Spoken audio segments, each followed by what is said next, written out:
amenizar as situações dolorosas que todos vivemos, os desafios, e que possamos ter sempre essa força de vontade de chegar até aqui para nos melhorarmos, para sermos mais caridosos, mais empáticos com o ser humano que está próximo a nós. Que Deus abençoe a todos e que possamos acompanhar os ensinamentos que nossa amiga, Dona Antônia, nos trazer na tarde de hoje. Que assim seja. Convido então a Dona Antônia para chegar até aqui. Seja bem-vinda. Obrigada.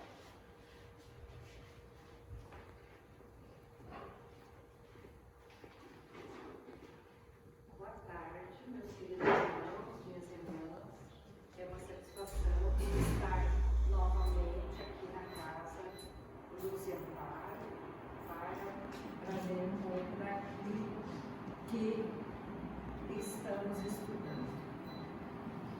Nós temos estudado ultimamente sobre as bem-aventuranças do Sermão do Monte.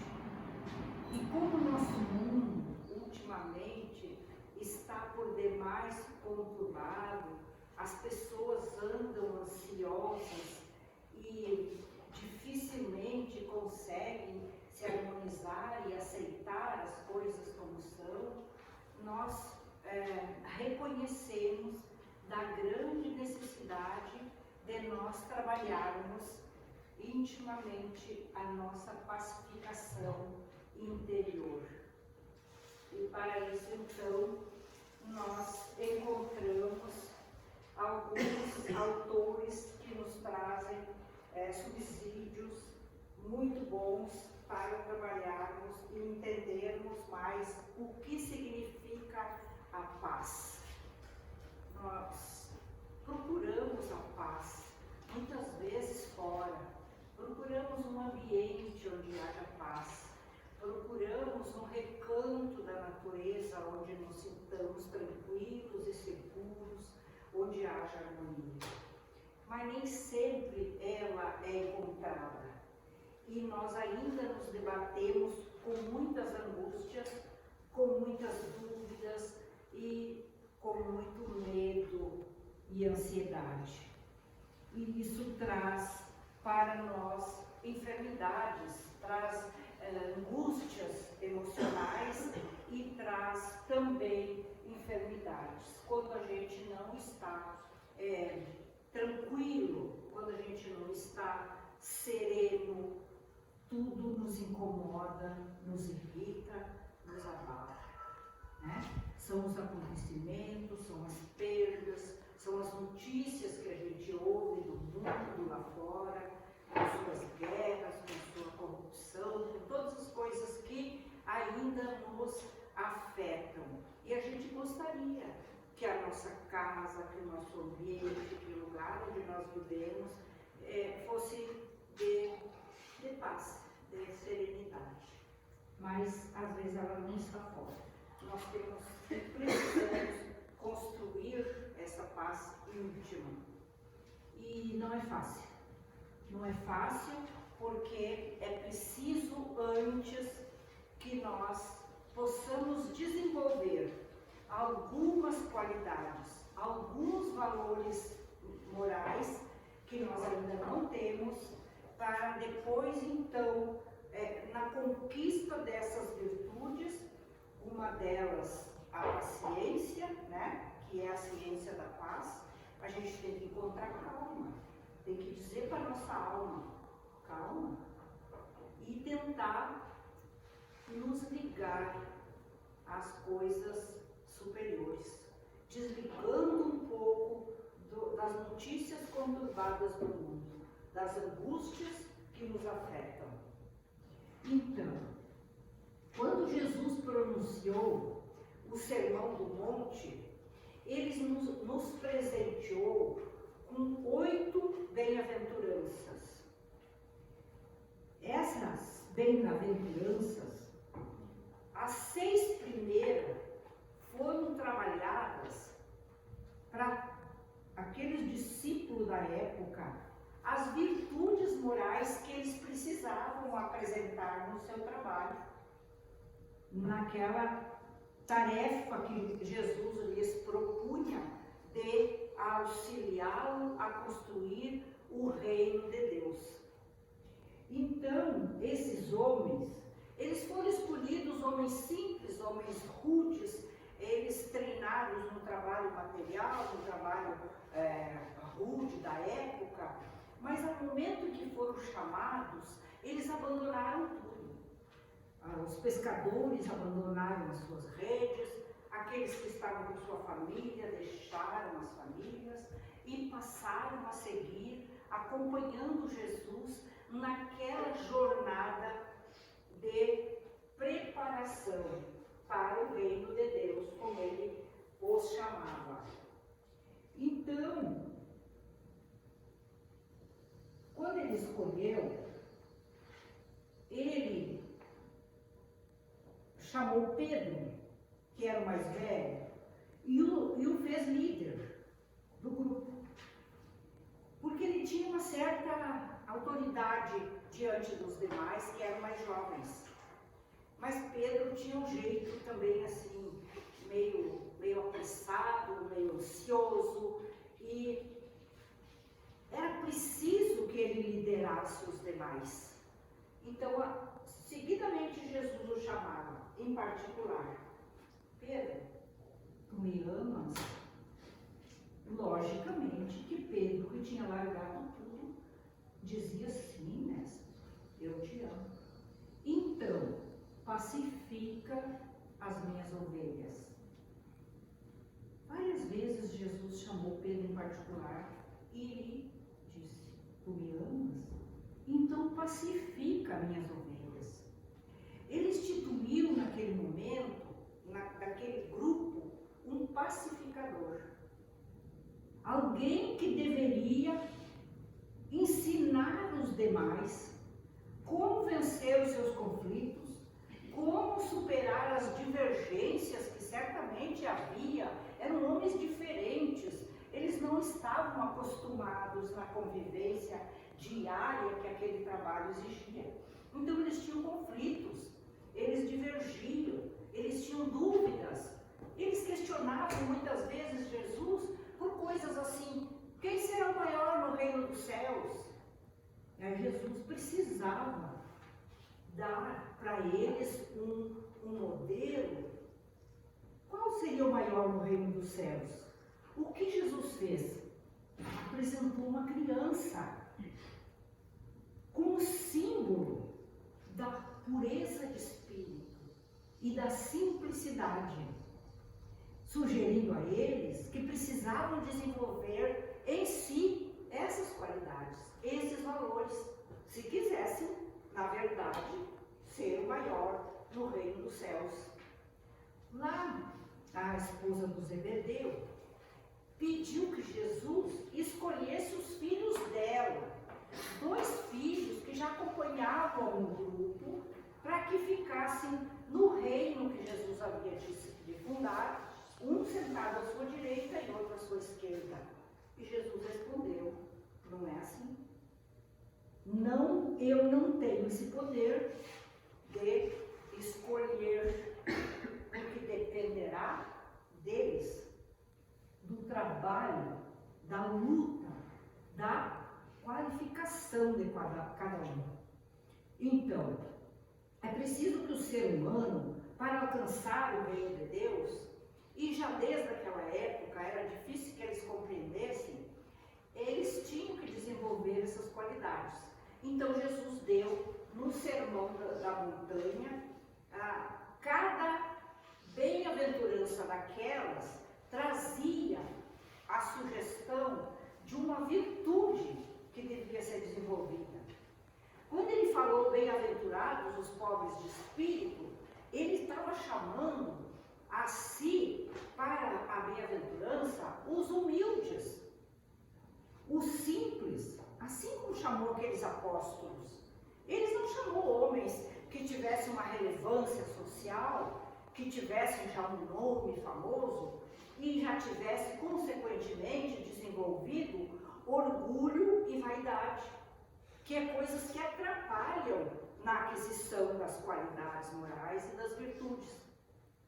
E ele falou também, bem-aventurados os simples, bem-aventurados os mansos e pacíficos, bem-aventurados os que são misericordiosos, bem-aventurados aqueles que têm fome e sede de justiça, e bem-aventurados os que são pacificadores. As 6 primeiras propostas do sermão, desse código de sabedoria divina que os apóstolos receberam, elas direcionavam o ser humano para a busca de valores íntimos, que eles deviam se tornar mais simples, mais misericordiosos, aprender a compreender, a amar, a perdoar as dificuldades e os defeitos do próximo. Eles deveriam tornar-se mansos, e ele usou uma frase tão bela, disse: aprendei comigo, que sou manso e humilde de coração. Porque ele era um mestre. Aprendei comigo. Chamava o aprendiz.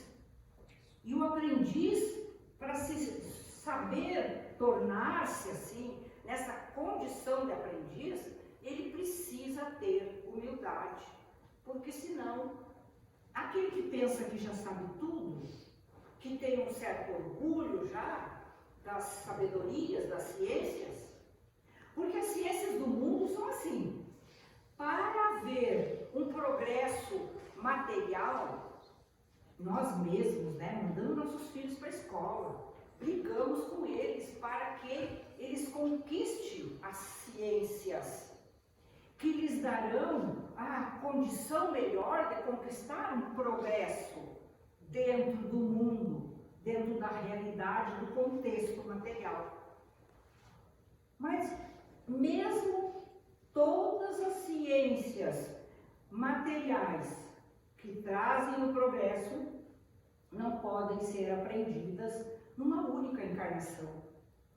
É preciso muito tempo, mais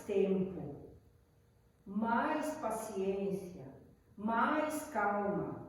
Há crianças que rodam na escola, não conseguem aprender as coisas básicas, português, matemática, geografia, história, e repetem um ano. Nós temos que repetir muitas vezes vários anos para que tenhamos a condição de conquistar todas as ciências. Mas e para as ciências espirituais? Para desenvolver os valores da alma, que vai nos dar o progresso moral. O progresso que é mais raro no ser humano é o progresso moral. É as qualidades da alma. Basta uma ciência, a ciência da paz. E a ciência da paz é a paciência. Nós precisamos ter calma. Nós precisamos segurar a nossa ansiedade.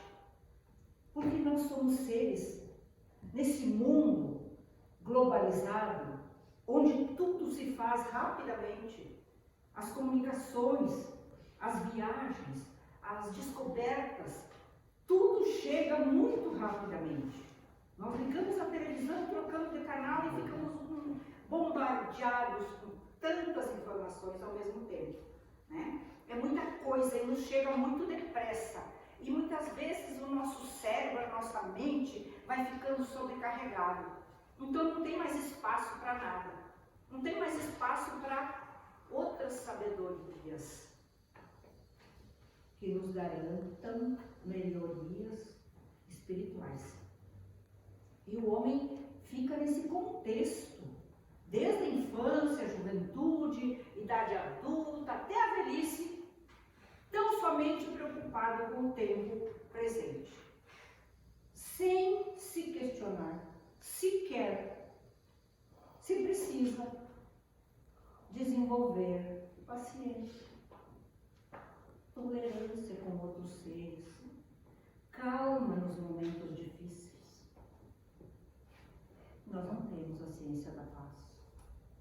mas é necessário que comecemos a nos preocupar em aprender. E ela vem gradativamente. Em cada bem-aventurança, vem uma sugestão de uma virtude a ser desenvolvida. A paciência, claro, é a mais difícil de todas. Mas é com ela que nós vamos conquistar as outras. Para conquistar a humildade, é preciso abrir mão do nosso orgulho, da nossa vaidade. Esquecer um pouco as nossas conquistas, os nossos bens, os nossos sonhos, os nossos ideais. E tentar nos ajustar ao plano divino. Porque para cada ser humano existe um projeto de vida superior.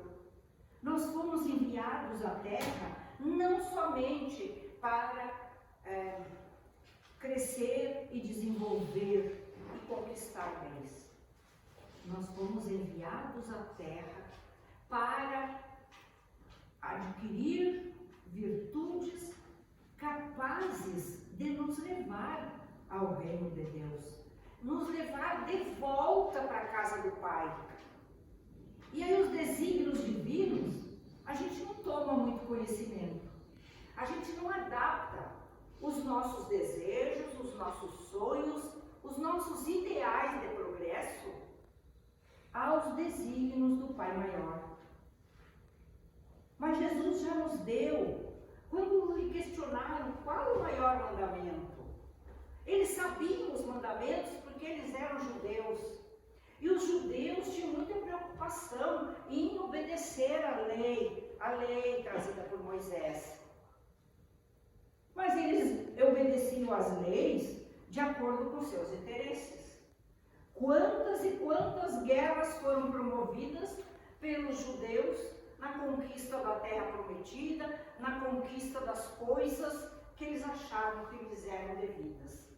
E iam conquistando reinos, matando, dizimando, quando o mandamento havia: não matarás. E eles eram ciosos, os sacerdotes, em defender as leis trazidas por Moisés. E quando Jesus chegou, o que fez? Ao começar a conviver com aqueles sacerdotes, com aqueles clérigos, ele os chamou de hipócritas, túmulos caiados por fora e cheios de podridão por dentro. Né? Muitas vezes nós estamos no mundo caiados, bonitinhos, bem vestidos, maquiados, educados, que a gente pensa, a gente precisa se educar, para ter uma convivência pacífica com os outros homens. Mas essa nossa educação, esse nosso verniz de qualidades, se nós formos ficar frente a frente com Jesus, talvez fôssemos também chamados de hipócritas. Falamos uma coisa e fazemos outra. Mas não é esse o tema da palestra.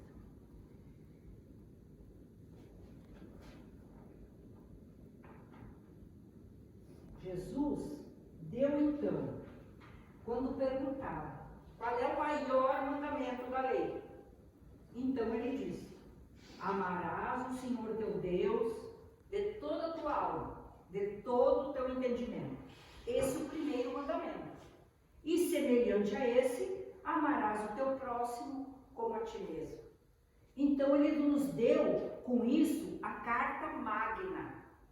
O que nós precisamos desenvolver, acima de tudo, é o amor. Por isso perguntou a Pedro: tu me amas? Para que Pedro pudesse tornar-se um pacificador, influenciar positivamente naquele grupo de homens rudes, ele precisava desenvolver amor. E com certeza já foi escolhido porque tinha essa capacidade. Todos nós, seres humanos, fomos criados com esses 3 poderes, com a inteligência para aprender todas as coisas, com a capacidade de amar. Então existe a capacidade de amar, mas nós amamos muitas vezes de forma equivocada. O nosso amor ainda é muito cheio de egoísmo, de orgulho, de vaidade, de prepotência. A gente ama os outros explorando. Muitas vezes, a nossa disposição de amor ainda é um pouco hipócrita. Então, nós precisamos estar aptos. É preciso aprender a amar. E aí, então, conquistando pouco a pouco as outras virtudes, sem pressa. Porque, como as crianças, precisamos ser simples. Precisamos ser mansos.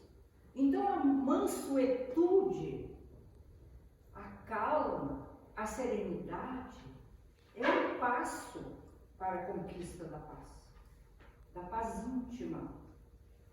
Aquela paz que nós precisamos desenvolver individualmente, dentro de nós, como um patrimônio nosso, para a nossa própria felicidade futura, para o nosso ingresso no reino divino. E nós precisamos, além da mansuetude, do amor e dessa paciência operosa, nós precisamos aprender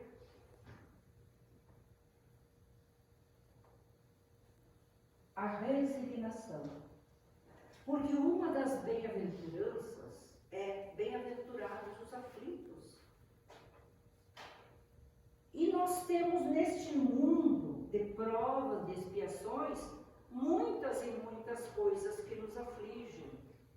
Então nós somos pessoas sujeitas a trabalhar com várias aflições. Mas nós não podemos andar diante das aflições que são normais da nossa vida, cheios de angústia, de desespero, de revolta, de queixas. Porque quem vive queixoso não redime, não resgata. Pelo contrário, adquire mais dívidas.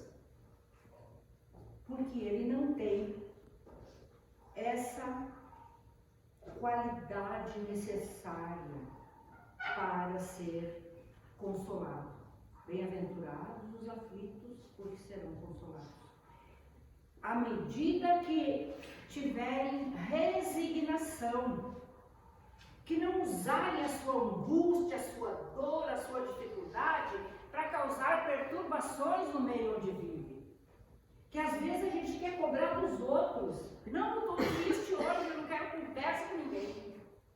Não vou nem responder aquela minha amiga lá que veio com mensagenzinha. Não estou bem hoje. Dane-se o mundo. Nós descontamos nos outros as nossas emoções em desalinho, quando a gente não é resignado, não aceita as coisas que fazem parte da nossa vida, que são das nossas provas, das nossas expiações, das nossas escolhas quando no mundo espiritual. A gente escolheu o tipo de encarnação, a profissão que ia exercer, a família que ia conviver, e a gente não tem calma com essa família. E a gente não tem paciência com essa família.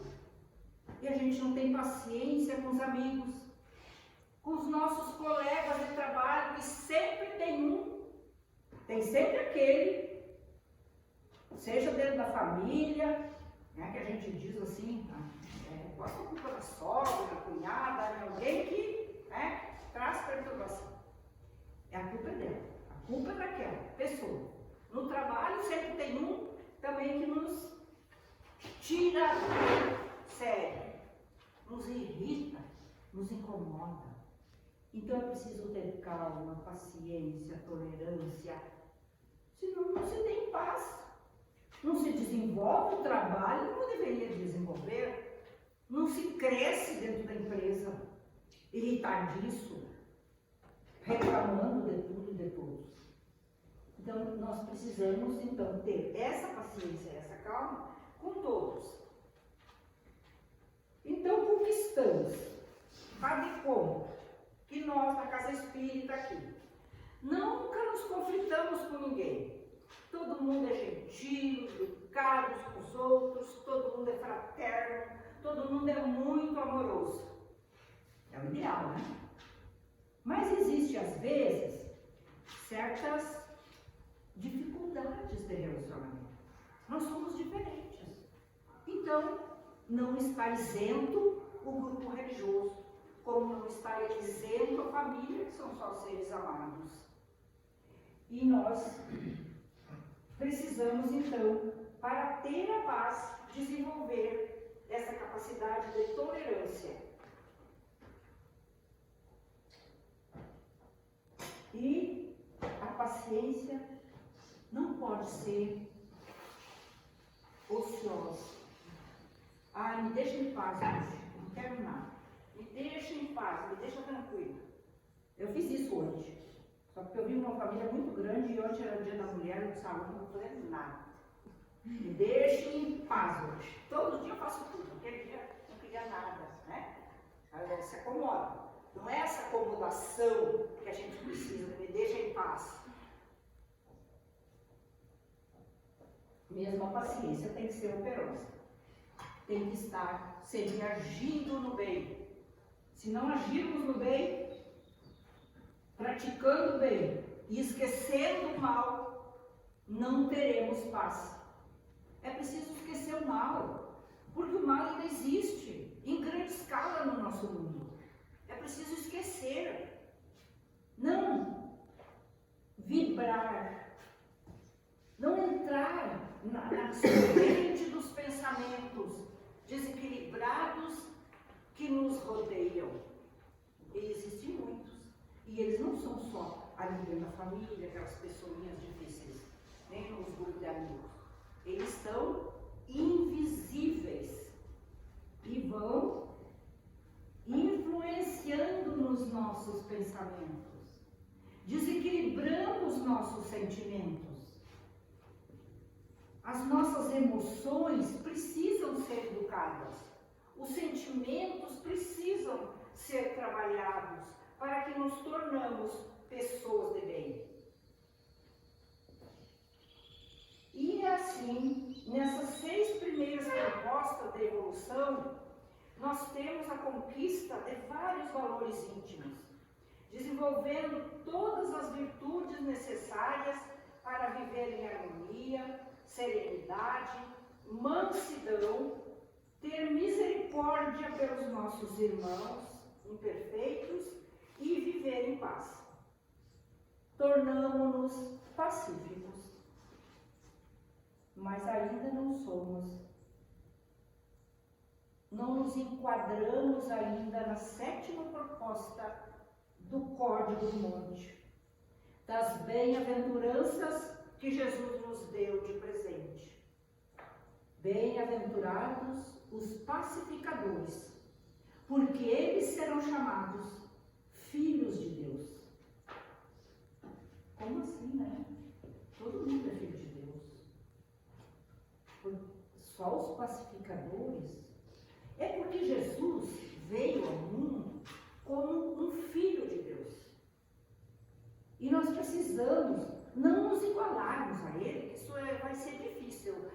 Vai precisar muitos e muitos e muitos ainda reencarnações e muito progresso moral até nos tornarmos parecidos com o Mestre.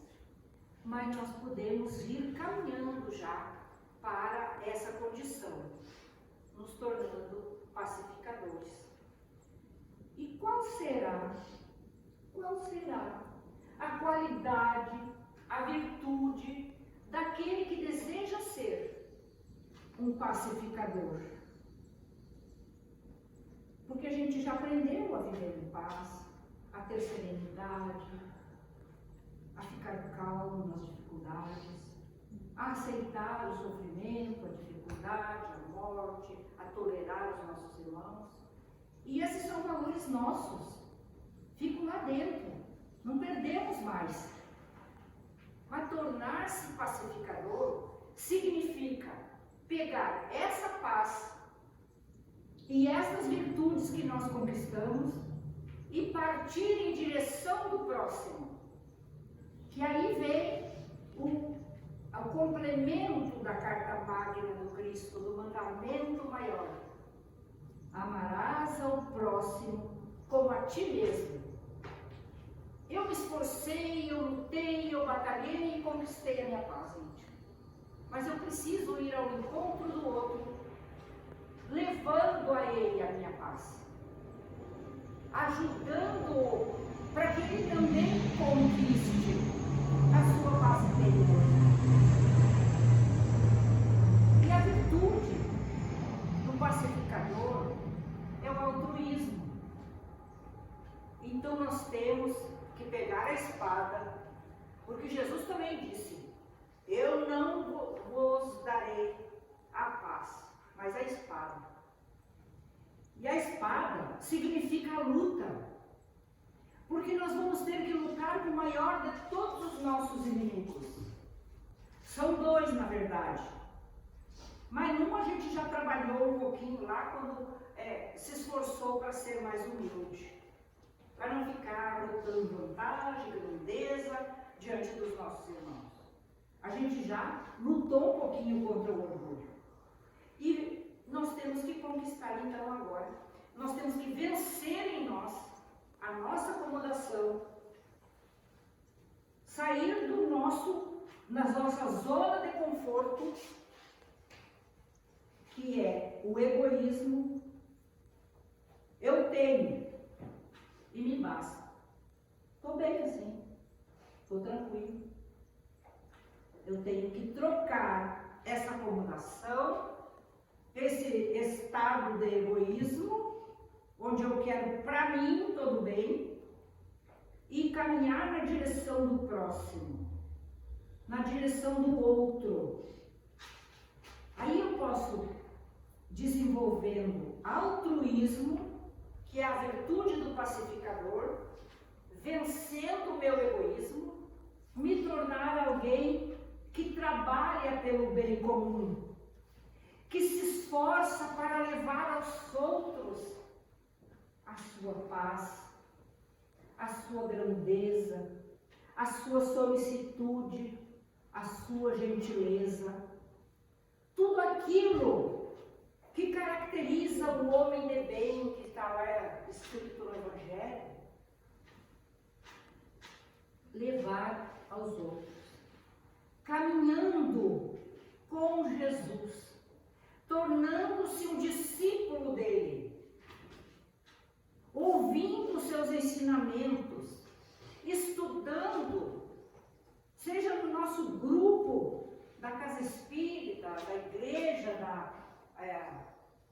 qual for o nosso credo, seja estudando com a família, no culto do Evangelho do Lar, e ir disseminando essas preciosidades, esse poema de amor que Jesus recitou para a humanidade e que nos deu com todo o sacrifício da sua vida, da sua dedicação, do seu imenso amor. Estudar com carinho, levar aos nossos filhos, aos nossos familiares, àqueles nossos irmãos que estão em dificuldades. Que o Evangelho nos ilumina e precisamos iluminar os outros. Não vamos esconder a luz embaixo do alqueire.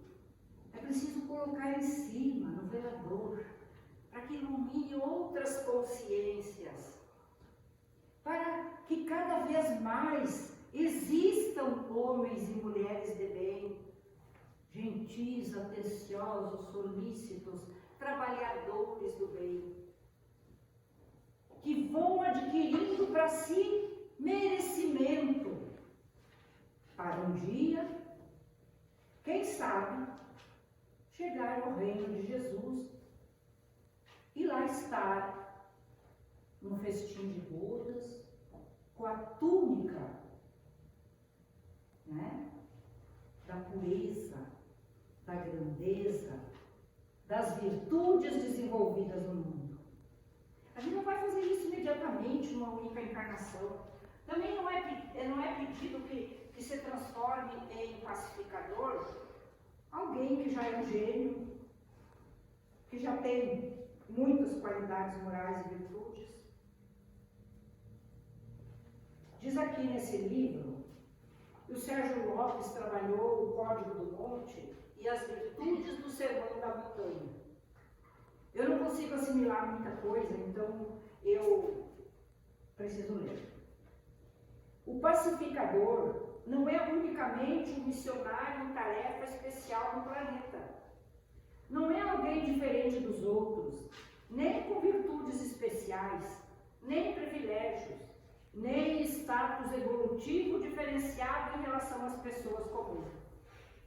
Excepcionalmente, nascem na Terra seres iluminados, com tarefas especiais para nos auxiliar em nossa evolução. Mas o pacificador do qual estamos falando é simplesmente o homem ou a mulher que se move em direção da paz, seja no âmbito mais expressivo ou na rotina corriqueira do seu dia a dia. Ou seja, somos nós, indivíduos comuns. É a pessoa de boa vontade que promove o bem-estar nos ambientes por onde circula. Ao contrário de indivíduos desagregadores, os que promovem a desarmonia dos ambientes, ele gera conciliação diante das discórdias e sempre age no sentido do bem. Prefere a convergência ao invés da divergência, o que não significa que aceite tudo que aconteça em seu derredor. Mas quando ele age, ele busca dirimir os antagonismos e não aguçá-los. Então, é a pessoa comum. Somos qualquer um de nós. Basta ter, como está escrito aqui, boa vontade. E foi o que cantaram os anjos na noite de Natal, na noite santa, que disseram aos pastores, né? Paz na terra aos homens de boa vontade. E são tão raros ainda os de boa vontade. Basta então a qualquer um ter a boa vontade e trabalhar-se para pacificar-se intimamente. E a partir daí, tornar-se um pacificador no meio onde vive. Porque o pacificador, ele tem uma capacidade que o caracteriza e diferencia da pessoa comum. É a habilidade de suportar as angústias e não descarregá-la nos outros. Recebe os impactos variados, agressões e injúrias, mas não reage. Consegue conter-se, absorve os conteúdos emocionais em desalinho dos outros, filtra dentro de si para somente depois manifestar-se. Em vez de reagir, ele age. E para tal habilidade é necessária uma especial capacidade, virtude de poucos. As pessoas, na sua grande maioria, reagem imediatamente, ou silenciam e se ofendem, e ficam muitas vezes guardando mágoas e ressentimentos por anos, por longos anos. O promotor da paz, ele administra as diferenças e as divergências dos outros, porque lida a aprende a lidar com as próprias emoções.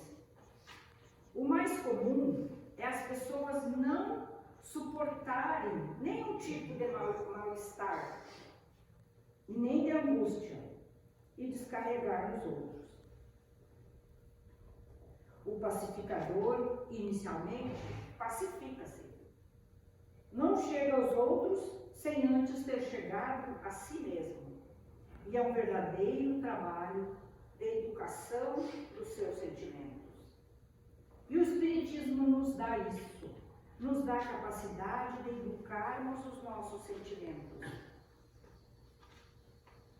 Através da autoeducação, o indivíduo naturalmente torna-se um exemplo para os outros. Referimos-nos aqui na educação moral, a única capaz de verdadeiramente lapidar o espírito. O processo educativo proporciona progresso ao abranger várias esferas,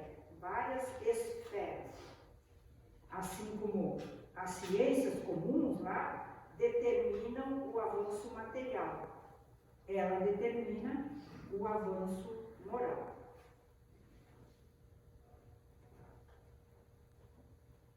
No Evangelho segundo o Espiritismo, Kardec explora a temática do capítulo 9, bem-aventurados aqueles que são mansos e pacíficos. E então ele apresenta a paciência. Num trocadilho, não há pacificador sem paciência. A paciência é a virtude mestra do pacificador, ou seja, daquelas pessoas que esperam o momento oportuno para manifestar-se, quando os ânimos, então, não estão mais acirrados. Às vezes a pessoa está irritada, ela está irritada no trânsito, a gente se contagia, se irrita também, parte para a briga, para a ofensa, né? Menos que as pessoas têm paciência no trânsito, principalmente quando a gente vê tanto transtorno nas estradas, né? Tanta barreira, tanta obra, tanta coisa, pedágios e etc.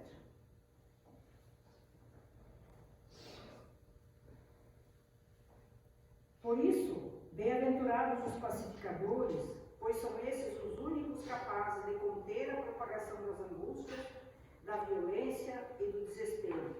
São eles os verdadeiros possuidores da ciência da paz. Ele fala da paz da espada, onde nós vamos ter que batalhar para vencer o orgulho, a vaidade, e é muita coisa para comentar tudo. E aprender a controlar as emoções e os pensamentos. No dizer de Emmanuel, em Pensamento e Vida, o pensamento é uma força eletromagnética. Significa que o pensamento tem ação por si mesmo. Se ele estiver direcionado para o bem e para a paz, ele será gerador de harmonia e de amor, mesmo antes de surgirem as atitudes. Não é por outro motivo que Jesus alertava para a vigilância nos pensamentos, pois ele sabia que os campos de sintonia são criados pela ação mental. Então, nós estudamos sobre isso, né? Os nossos pensamentos atraem pensamentos que são semelhantes.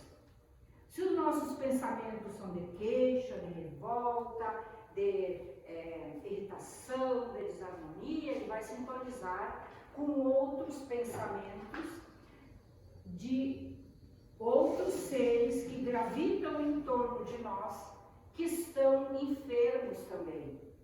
E que os pensamentos, eles se atraem, sintonizam, nos trazendo enfermidades, nos trazendo tristeza, melancolia, nos trazendo depressão, nos trazendo obsessões de várias espécies. Então, orai e vigiai.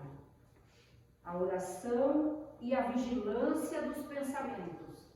Pensamentos nobres, purificados, de acordo com a proposta do Evangelho. mais um último trechinho. Jesus nos aconselhava a orarmos pelos nossos inimigos. A gente não gostaria, né?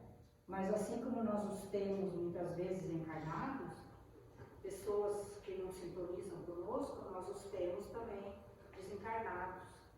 Então, orando por eles, nós fugimos do alcance das suas irradiações, das suas vibrações e da sua influência nociva. Orar pelos inimigos é a maior forma de ajudar e de manter a saúde espiritual.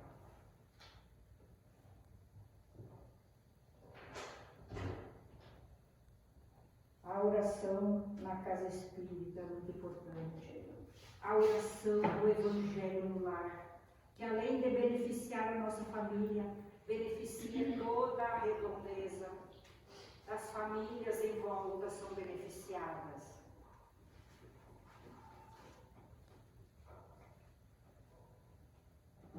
E para concluir, esta última frase. Não há paz no mundo sem paz no lar. Uma tarefa impostergável do pacificador verdadeiro, que não deixa para fazer lá fora o que ainda não começou a fazer por dentro. Dentro de si mesmo, dentro da sua casa. E nesse sentido, a família é então o grande laboratório da paz. Muito obrigada.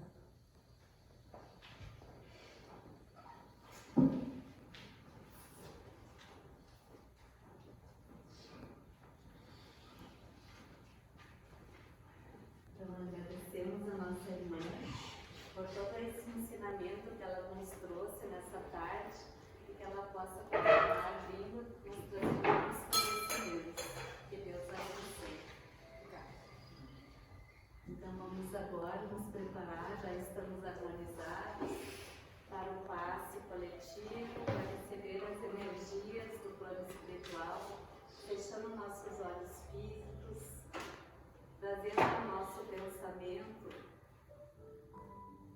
imagens e momentos com natureza, com paz, com equilíbrio, imagens que nos levam mais próximos a Jesus. Neste momento, então, a espiritualidade de luz está nos trazendo as suas energias salutares, transmutando em nós todas aquelas energias que não são boas para a nossa evolução. Estão levando estas energias que nos alteram, nos desequilibram para a natureza, onde serão transformadas, transmutadas para o equilíbrio. Neste momento, nossos chakras estão sendo equilibrados,